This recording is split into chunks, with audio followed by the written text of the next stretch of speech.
Hello बच्चों, कैसे हो सर। आज का हमारा टॉपिक है फंक्शन इन सी। तो बहुत सारे बच्चों ने असाइनमेंट किया है, तो उसमें फंक्शन के क्वेश्चन थोड़े से ज़्यादा ठीक से नहीं किए। बहुत बच्चों ने ठीक भी किया है, तो हम एक बार रिवाइज कर लेते हैं कि फंक्शन इन सी क्या होता है।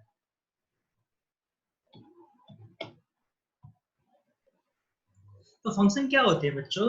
फंक्शन सेट ऑफ इंस्ट्रक्शन होते हैं जो किसी स्पेसिफिक टास्क को परफॉर्म करने के लिए डिजाइन होते हैं।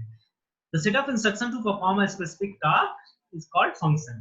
तो एक्चुअल में क्या होता है, किसी भी प्रोग्रामिंग लैंग्वेज में जो स्ट्रक्चर ओरिएंटेड है या फंक्शन ओरिएंटेड प्रोग्रामिंग लैंग्वेज है, उनमें क्या करते हैं, अपने बड़े प्रॉब्लम को छोटे छोटे सब मॉड्यूल में डिवाइड कर लेते हैं, छोटे छोटे चंक में डिवाइड कर लेते हैं, और हर सब मॉड्यूल या सब प्रॉब्लम को हम एज अ फंक्शंस डेवलप करते हैं। तो हर आपके अपने बड़े प्रॉब्लम को छोटे छोटे सब प्रॉब्लम में डिवाइड करके और हर एक सब प्रॉब्लम को एक फंक्शन से रिप्लेस कर देते हैं, जिससे आपकी प्रॉब्लम आसान हो जाती है और स्ट्रक्चर्ड हो जाती है, और ठीक तरीके से आप अपनी प्रॉब्लम को डिजाइन कर पाते हो। क्योंकि अगर आपका बड़ी प्रॉब्लम है तो सेम एक ही फंक्शन के थ्रू पूरी लॉजिक को लिखना काफी कॉम्प्लेक्स हो जाता है। ठीक है। एक्चुअल में सी फंक्शन में जब भी हम प्रोग्राम लिखते हैं तो एक मेन फंक्शन होता है आपका, जो आपकी एक तरह से उसको कंट्रोलिंग फंक्शन भी कहते हैं, जिस सीक्वेंस में उस मेन फंक्शन में आप इंस्ट्रक्शन लिखे होते हैं, उसी सीक्वेंस में आपके इंस्ट्रक्शन एग्जीक्यूट होते जाते हैं। तो जैसे आपने बहुत सारे फंक्शन आपने ऑलरेडी यूज कर लिए, जिन्हें हम लाइब्रेरी फंक्शन कहते हैं, जैसे प्रिंटफ आपने यूज किया, स्कैनफ यूज किया, स्ट्रिंग के फंक्शन कुछ यूज कर लिए। तो ये क्या है कि ये सारे पहले से प्री डिफाइंड फंक्शन है और आप इन्हें कॉल कर रहे हो, और ये फंक्शन की डेफिनेशन कहाँ लिखी गई है? सारे हेडर्स फाइल्स में, जिनको हेडर प्रोग्राम में जो भी आपका हेडर फाइल जो भी रिक्वायर्ड होती है, जिसको आप इंक्लूड कराते हो, तो ये सारे कहाँ डिफाइंड है? हेडर फाइल्स में। तो इन्हें क्या कहते हैं हम? आपको लाइब्रेरी फंक्शन कहते हैं या बिल्डिंग फंक्शन कहते हैं, जो पहले से आपके डिफाइंड है। ये सारे क्या है? स्टैंडर्ड लाइब्रेरी फंक्शन है। आप अपने खुद के फंक्शन भी डिजाइन कर सकते हैं, डेवलप कर सकते हैं, उसके भी तरीके हैं। उनको हम बोलते हैं यूजर डिफाइंड फंक्शन। तो स्टैंडर्ड लाइब्रेरी फंक्शन क्या होते हैं? The function provided in predefined header files is known as standard library functions. These are called built-in functions in C programming language. जैसे कि आपका printf फंक्शन है जो schedule डाटा में डिफाइंड है, strlen फंक्शन है जो स्ट्रिंग के लेंथ को कैलकुलेट करने के लिए यूज में आता है, वो कहां डिफाइंड है? आपका string.h में।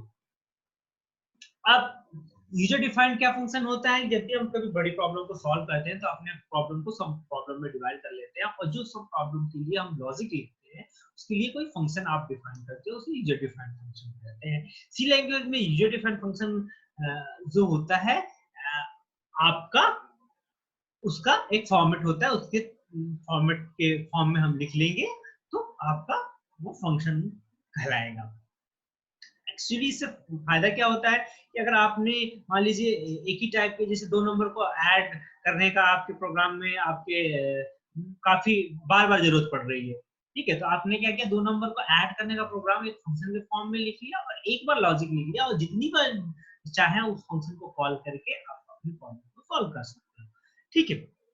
तो आप अपने पूरे प्रॉब्लम को इस तरह से स्ट्रक्चर करते हो कि देखते हो कौन कौन से लॉजिक है जो बार बार रीयूज हो सकते हैं, तो उनको फंक्शन के फॉर्म में आप डेवलप करते हैं। तो सी फंक्शन में, सी प्रोग्रामिंग लैंग्वेज में फंक्शन डिफाइन करने का क्या तरीका है? आप सबसे पहले उस फंक्शन का रिटर्न टाइप लिखते हो, फिर उसका नाम लिखते हो, फिर उसके फंक्शन आर्गुमेंट लिखते हो, फिर उसके लॉजिक जो वो स्टार्टिंग करली ब्रेसेस और एंड, जो फंक्शन की स्टार्टिंग हो गई और एंड हो गई, और जो भी लॉजिक है उसके फंक्शन बॉडी के अंदर। तो इसके अंदर एक्चुअल में आप क्या लिखते हो? सेटअप इंस्ट्रक्शन जिस भी ऑर्डर में लिखोगे उस ऑर्डर में एग्जीक्यूट होंगे। ठीक है। रिटर्न टाइप क्या होता है? जो फंक्शन जैसे ही आपका एग्जीक्यूशन जिसका एंड होता है, तो वो क्या आपका फंक्शन एग्जीक्यूट के एंड के बाद क्या रिटर्न करता है, कौन सी वैल्यू, किस टाइप की वैल्यू रिटर्न कर रहा है, उसको हम रिटर्न टाइप करते हैं। हो सकता है वो कोई इंटीजर वैल्यू रिटर्न करे, हो सकता है कैरेक्टर करे, हो सकता है फ्लोट करे, हो सकता है पॉइंटर से किसी वेरिएबल का एड्रेस रिटर्न करे, और अगर कुछ भी नहीं कर रहा है तो उसको हम क्या कहते हैं? वॉइड। क्या कहते हैं? वॉइड। कुछ भी हो सकता है, फंक्शन कुछ भी रिटर्न ना करे तो हम उसको जैसे वाइड बोलते हैं। अब फंक्शन का नेम आप अपने अकॉर्डिंग देते हो, जैसे किसी वेरिएबल का नाम देते थे कि कोई यूनिक नाम दे दिया आपने नीड के अकॉर्डिंग। फिर पैरामीटर लिस्ट क्या होते हैं? कि जो फंक्शन के अंदर आप आर्गुमेंट पास करते हो, जैसे कि आप फंक्शन को जैसे ही कॉल करते हो तो उस टाइम जो इनपुट देते हो उसको आप उसके जो भी डेटा को इनपुट देते हो वो क्या होता है, सारा फंक्शन आर्गुमेंट होता है। तो उनका आपको उसका वेरिएबल आपको बताना पड़ेगा कि उसके और उसका टाइप, ठीक है। फिर फंक्शन बॉडी में क्या आता है, जितने भी सेट ऑफ इंस्ट्रक्शन आते हैं वो सारे आपके फंक्शन बॉडी में आते हैं। जैसे आपने यहाँ पे आप एक फंक्शन डिफाइन किए हो, ठीक है। एक एक तरीका है कि मान लीजिए आपने एक ही फाइल में सब कुछ फंक्शन भी डिफाइन कर रहे हो, मेन को भी कॉल कर रहे हो, तो आपने क्या किया कि एक तरीका है कि आपने हेडर फाइल पहले इंक्लूड कर लिया, फिर आपने फंक्शन को डिक्लेयर कर दिया। डिक्लेयर करने का मतलब केवल फंक्शन को आपने बता दिया कि फंक्शन का रिटर्न टाइप क्या है, उसका एक स्केलेटन बता दिया, बस एक ब्लूप्रिंट बता दिया, उसका नेम क्या है और वो किस टाइप के वेरिएबल्स या डेटा को एक्सेप्ट करेगा, उसका उनका टाइप क्या है। तो यहाँ पे इस फंक्शन के रिटर्न टाइप इंटीजर है और ये इसका नाम ऐड है और ये दो इंटीजर टाइप के वेरिएबल की वैल्यू एक्सेप्ट करता है, ठीक है। फिर आपने मेन फंक्शन की डिफिनेशन दे दी। मेन फंक्शन में इस फंक्शन को कहीं कॉल के पहले कुछ लॉजिक परफॉर्म कर रहा है, सेट ऑफ इंस्ट्रक्शन, फिर इसने ऐड को कॉल कर रहा है, लास्ट में आपने ऐड की डिफिनेशन दे दी। जैसे ही ये ऐड फंक्शन कॉल होगा, ये वाली जो फंक्शन की एक्चुअल डिफिनेशन है वो कॉल हो जाएगी। एक्चुअल डिफिनेशन क्या कर रही है, आपकी दो वेरिएबल एक्सेप्ट कर लिए, पहले वेरिएबल का नाम var1 है, दूसरे का var2 है। तो जो वैल्यू 1 है, वैल्यू 1 जो भी पास करोगे वो var1 में स्टोर हो जाएगी या कॉपी हो जाएगी, वैल्यू 2 है var2 में कॉपी हो जाएगी या स्टोर हो जाएगी। फिर ये अपना लॉजिक परफॉर्म करेगा और परफॉर्म होने के बाद एक वैल्यू रिटर्न कर देगा जो जाके सम में कॉपी हो जाएगी, ठीक है। फिर आपका मेन क्लोज होगा। एक तरीका ये होगा। एक तरीका ये होता है कि आप क्या करते हो कि पहले हेडर फाइल अपने इंक्लूड कराते हो, उसे अगर एक ही फाइल में आपको डेवलप करना है तो, और उसके बाद उस फंक्शन की डिफिनीशन ऊपर ही लिख दे, तो जितने भी फंक्शन आपको चाहिए। तो यहाँ पे आपने फंक्शन की डिफिनीशन लिख ली, इसका रिटर्न टाइप इंट है, इसका नाम ऐड है और ये वेरिएबल 1 और वेरिएबल 2 एक्सेप्ट कर रहा है, जो वेरिएबल दोनों का टाइप इंटीजर टाइप के हैं, ठीक है। फिर आपने मेन फंक्शन को कॉल किया, ठीक है। मेन फंक्शन में पहले कुछ इंस्ट्रक्शन लिखे हुए, फिर ये मेन फंक्शन ऐड फंक्शन को कॉल करे जो यूजर डिफाइंड फंक्शन है। तो ये जैसे ही ऐड फंक्शन कॉल होगा, ये डिफिनेशन रन कर जाएगी, ये वैल्यू 1 कॉपी हो जाएगी वेरिएबल 1 में, वैल्यू 2 कॉपी हो जाएगी वेरिएबल 2 में, ऐड फंक्शन एग्जीक्यूट होगा, एग्जीक्यूट होके कुछ वैल्यू रिटर्न करेगा, वो जाके सम में कॉपी हो जाएगी। फिर यहाँ से उसके बाद फिर मेन में जो बचे हुए इंस्ट्रक्शन है बाद में एग्जीक्यूट होंगे जब तक कि इसकी मेन का टर्मिनेशन। ये दो तरीके हैं अगर सेम फाइल में आप फंक्शन डिफाइन करते हो। आप चाहो तो डिफरेंट फाइल्स में भी अपने फंक्शन डिफाइन कर सकते हो। तो मेनली क्या करते हैं कि हम किसी हेडर फाइल बना लेते हैं और उसको किसी, जैसे आप कोई हेडर फाइल इंक्लूड करते हो तो पहले से बहुत सारे फंक्शन डिफाइंड है, उसी तरह से आप चाहो तो अपनी खुद की हेडर फाइल डिफाइन कर सकते हो और उसमें जितने भी आपके नीड के अकॉर्डिंग जितने भी फंक्शन है उनकी डेफिनेशन दे दो और डायरेक्टली आप मेन में उसको कॉल कर सकते हो।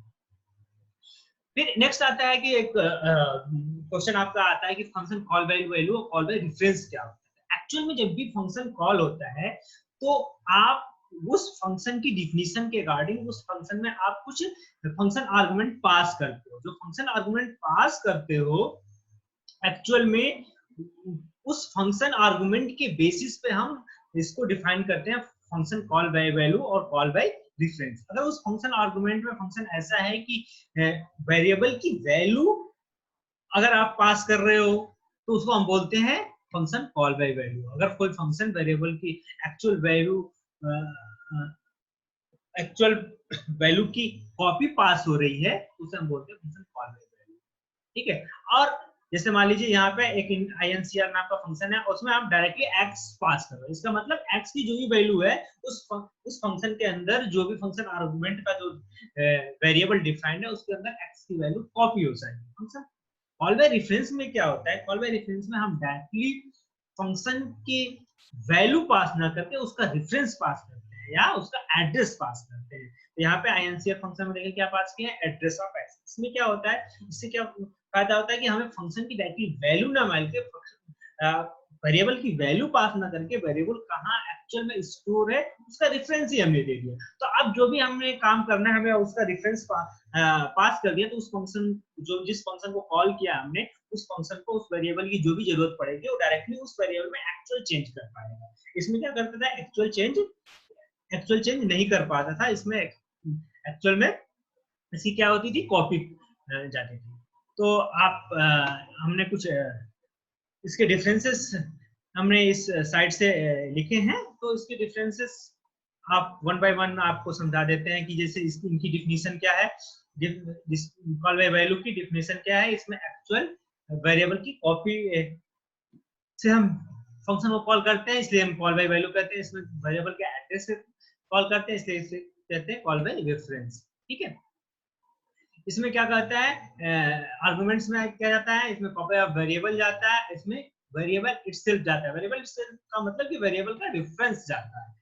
फिर इफेक्ट क्या आता है कि अगर हम चेंजेस इसमें कर रहे हैं, कोई जो फंक्शन जिस फंक्शन को कॉल किया है वो फंक्शन उस जो भी वैल्यू पास किया है, तो कॉल वैल्यू में जो वेरिएबल की वैल्यू अगर चेंज कर रहे हैं तो एक्चुअल वेरिएबल में कोई रिफ्लेक्शन नहीं होता है। लेकिन कॉल बाय रेफरेंस में अगर उस वेरिएबल के रेफरेंस से कुछ फंक्शन चेंज करता है तो एक्चुअल वेरिएबल में भी आपका रिफ्लेक्शन होता है।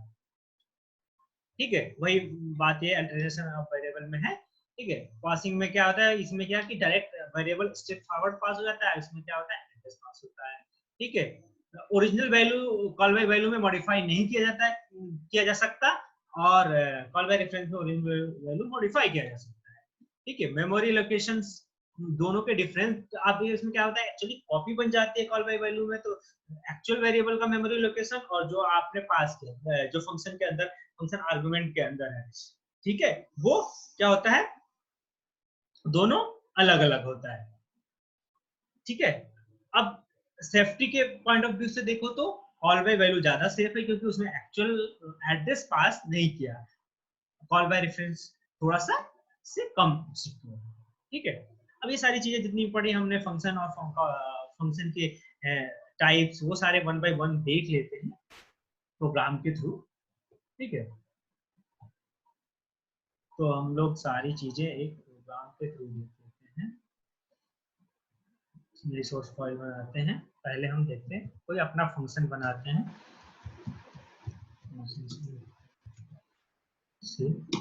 पहले हम एक फंक्शन बनाना चाहते हैं, पहले एरर फाइल इंपोर्ट करा लिया।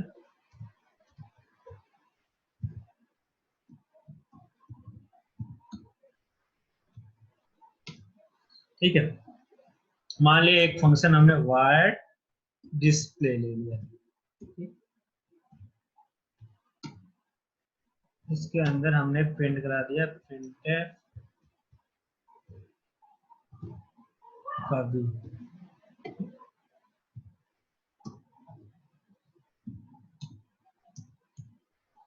फिर हमने मेन की डिफिनेशन दी।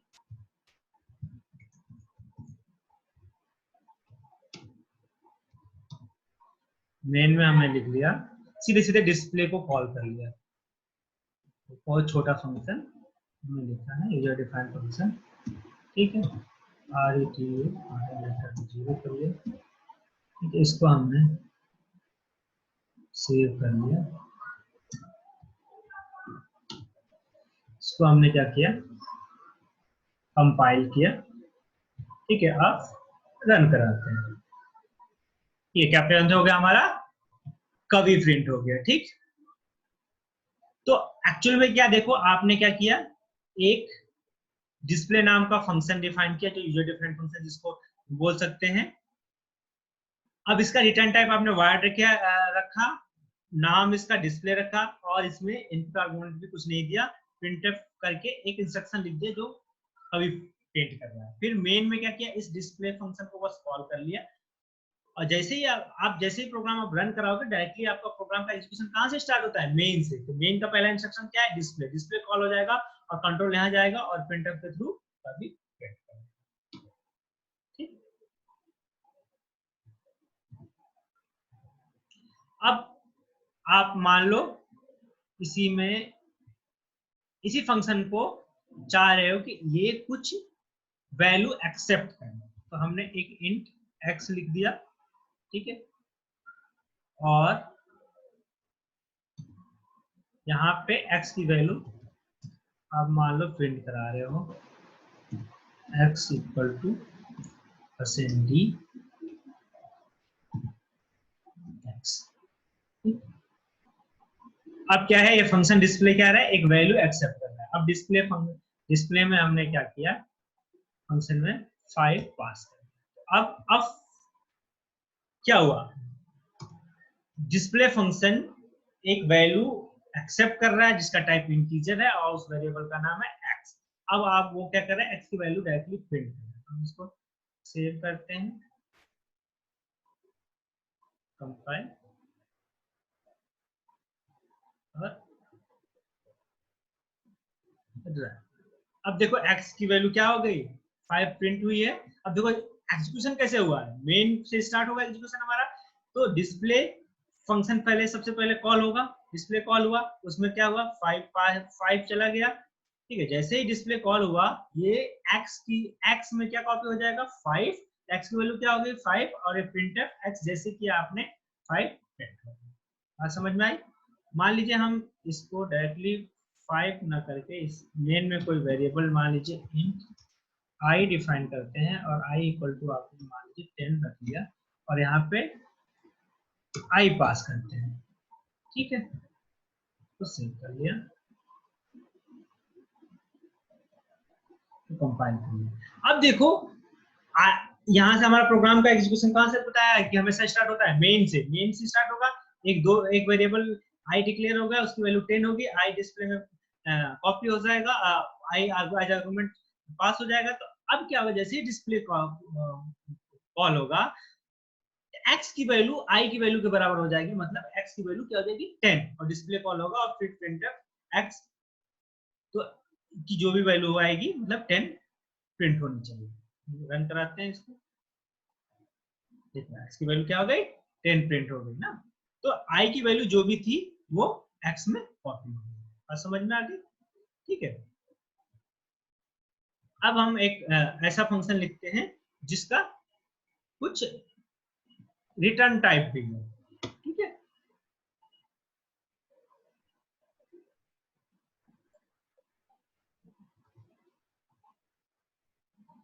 कुछ रिटर्न टाइप, मान लीजिए हमने एक इंट फंक्शन लिया, रिटर्न टाइप इंट रखा, उस फंक्शन का नाम मान लीजिए हमने डिस्प्ले ही रख दिया, या incr रखा,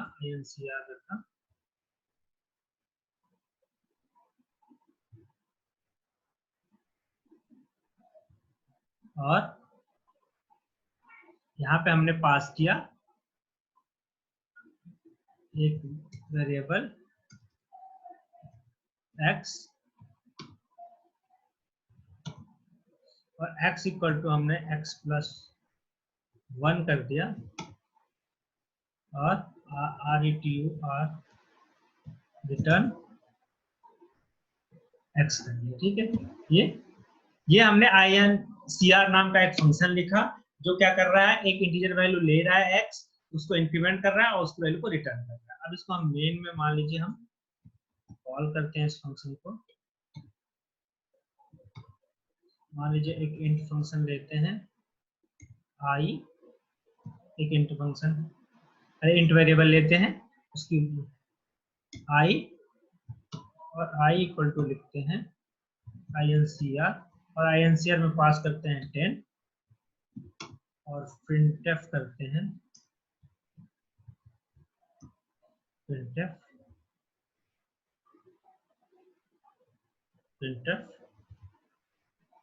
i equal to %d i।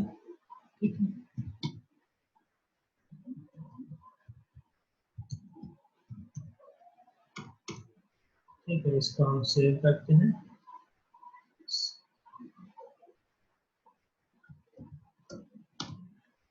और कंपाइल करते हैं। ठीक है, कंपाइल हो गया। अब रन कराते हैं, देखो आई की वैल्यू क्या आ गया, 11 प्रिंट हुआ ना। अब देखो मेन से एग्जीक्यूट होगा हमारा पास, एक वेरिएबल आई डिक्लेयर कर दिया, और i equal to incr function लिखा, उसमें 10 पास किया, मतलब x की वैल्यू क्या हो गई, 10 गई। फिर जैसे ही incr फंक्शन कॉल किया हुआ, x की जो भी वैल्यू है उसमें 1 इंक्रीमेंट हो गया और x को रिटर्न कर दिया। जैसे ही x की वैल्यू रिटर्न होगी तो ये फंक्शन क्या रिटर्न करेगा, x की बढ़ी हुई वैल्यू मतलब 10 प्लस 1 11, तो i की वैल्यू क्या हो गई 11 और वो वैल्यू।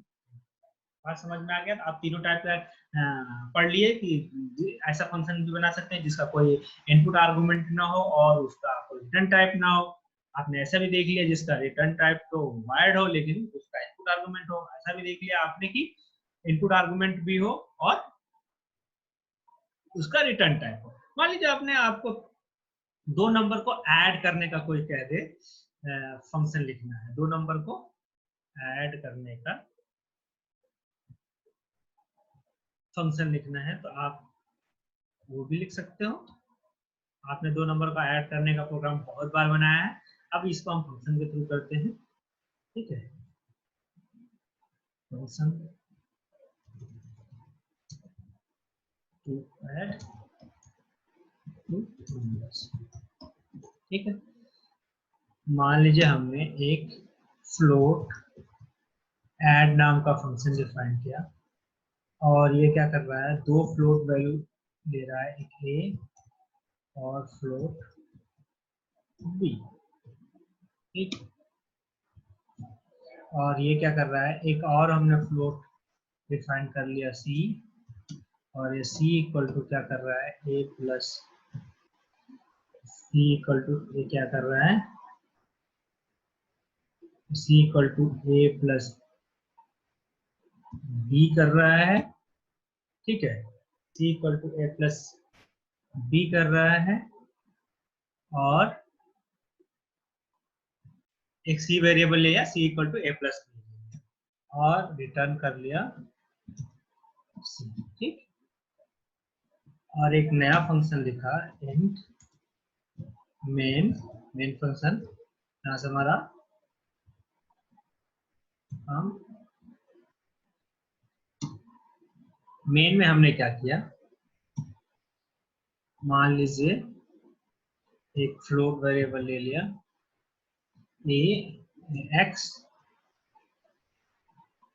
फ्लोट वेरिएबल ले लिया एक्स और एक्स इक्वल टू हमने ले लिया ऐड और इसमें वैल्यू पास किया मान लीजिए 2, 3 और प्रिंटफ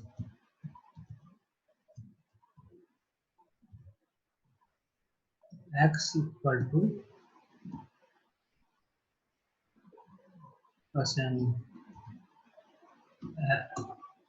f x।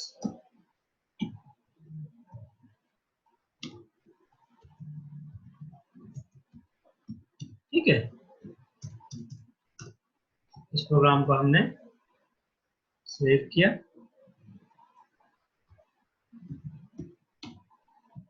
कंपाइल किया और रन किया।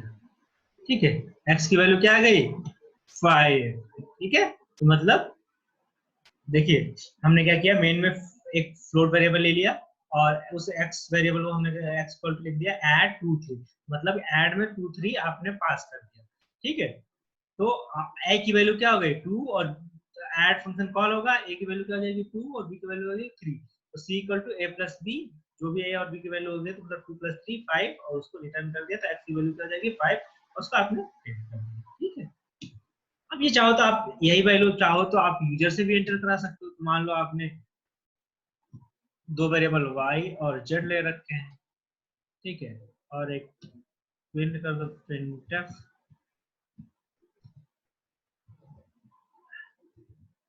enter the value of y and z, मतलब 2 नंबर आपको एंटर करनी है। ठीक, आप उसको स्कैन अप से स्टोर कर लो, क्या जाएगा 2% आ जाएंगे आपके।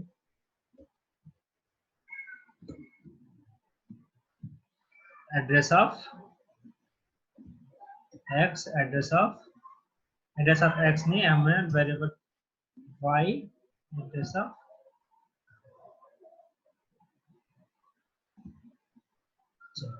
या हम ऐसा कर लेते हैं एक्स वाई की वैल्यू जेड को हम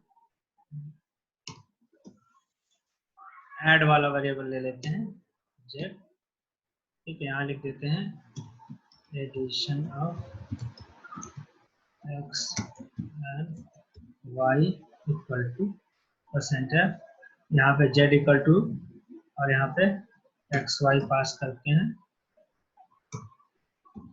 ठीक है।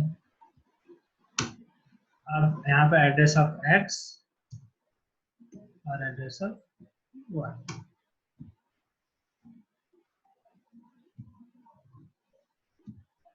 इसको हम सेव कर लेते हैं।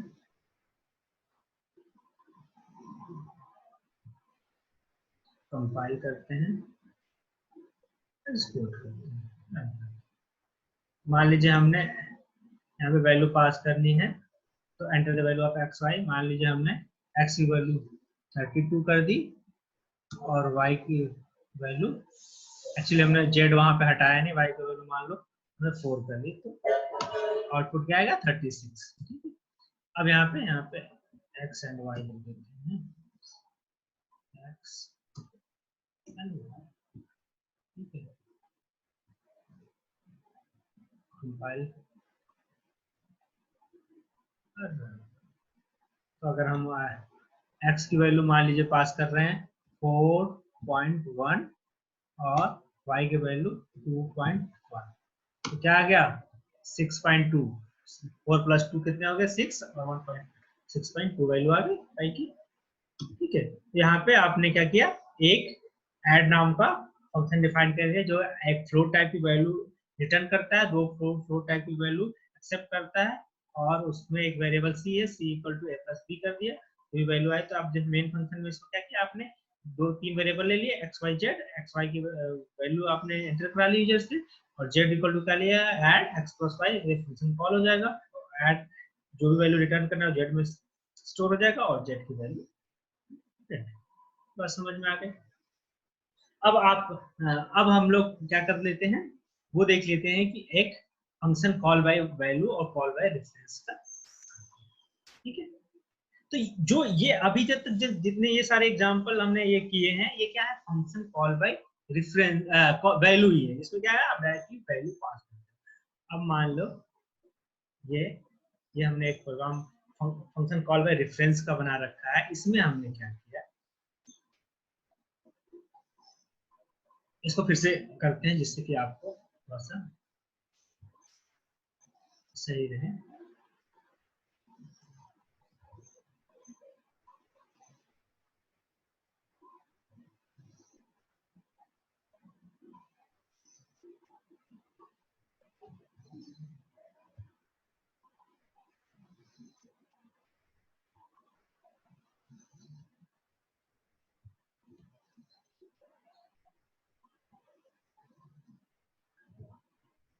आप एक वायर्ड incr का फंक्शन लिखिए, माने लिखे, और उसमें आपने एक इंटीजर पॉइंटर टाइप का वेरिएबल t डिफाइन कर दिया, उसके अंदर आपने t इक्वल टू लिख दिया, स्ट्रिक t इक्वल टू स्ट्रिक t + 1 लिख दिया, और आपने, ठीक है, इसका रिटर्न टाइप तो 0 होगा, ठीक है, वर्ड है कुछ नहीं है। अब इसको मेन में कॉल किया, इंट मेन, आपने एक फंक्शन डिफाइन कर लिया, इंट x इक्वल टू 2 कर लिया आपने, और आपने incr फंक्शन को कॉल कर लिया, ठीक है, और इसमें पास कर लिया एड्रेस ऑफ x, ठीक है, क्या कर लिया एड्रेस ऑफ x कॉल कर लिया। तो आप एड्रेस ऑफ x पास कर दिए, ठीक है, और फिर प्रिंटफ आपने value of x equal to %t print कर लिया, ठीक है। रिटर्न जी, अब इसको हम सेव करते हैं।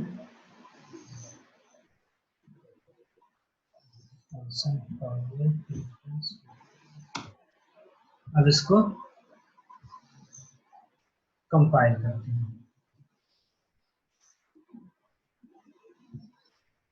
फिर इसको रन करके देखते हैं क्या वैल्यू आ गया एक्स की 3। आपने क्या, अब देखो क्या कमाल हुआ, आपने क्या किया, एक वेरिएबल एक्स ले लिया, उसकी वैल्यू 2, फिर आईएनसीआर फंक्शन एक ले रखा, उसको कॉल किया, उसमें एड्रेस ऑफ एक्स पास, तो एक्स का क्या हो गया, एड्रेस पास हो गया, तो ये आईएनसीआर फंक्शन यहीं से कॉल हो जाएगा और एक्स का एड्रेस टी पॉइंटर में स्टोर हो जाएगा, ठीक है। यहाँ पे क्या है, टी क्या है, इन टी का मतलब टी एक पॉइंट है जो इंटीजर टाइप के वेरिएबल का एड्रेस स्टोर कर सकता है। अब value at the address t equal to, आपने लिखा value at address t plus 1, जो भी value of address t t address पे जो भी वैल्यू है उसमें आपने क्या कर दिया, 1 जोड़ दिया। टी एड्रेस पे क्या वैल्यू है, किसका एड्रेस स्टोर किया है, एक्स का, एक्स के एड्रेस पे क्या वैल्यू है,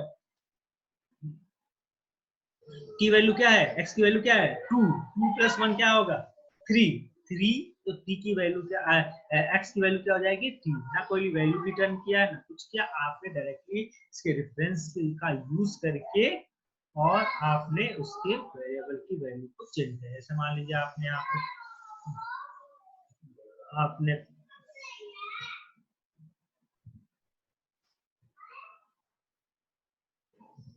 आपने मान लीजिए 5 पास किया, देखिए क्या आ जाना चाहिए, 7 आ जाना चाहिए।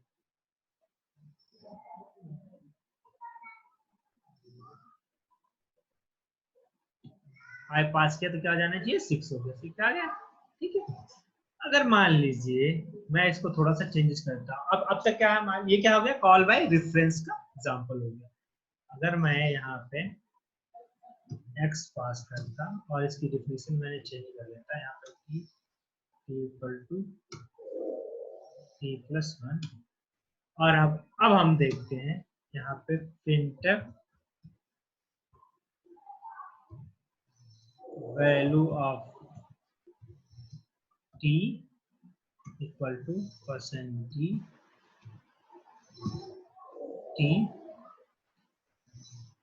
ठीक है, और value of x equal to %x, ठीक है। यहाँ पे अब हमने क्या किया, इसको कॉल बाय रेफरेंस ना करें, कॉल बाय वैल्यू कर दिया। अब देखना वैल्यू कर दिया, इसको सेव करते हैं, कंपाइल करते हैं और रन करते हैं। अब देखो x की वैल्यू क्या है, 5 थी और 5 ही रह गई, ठीक है। x की वैल्यू 5 थी और 5 है, लेकिन t की वैल्यू क्या है, t की क्या वैल्यू हो गई 6, value of t equal to 6 और value of x equal to 5, तो x की वैल्यू चेंज नहीं हुई, लेकिन x की वैल्यू आपने पास किया था, यही समझ में आई बात।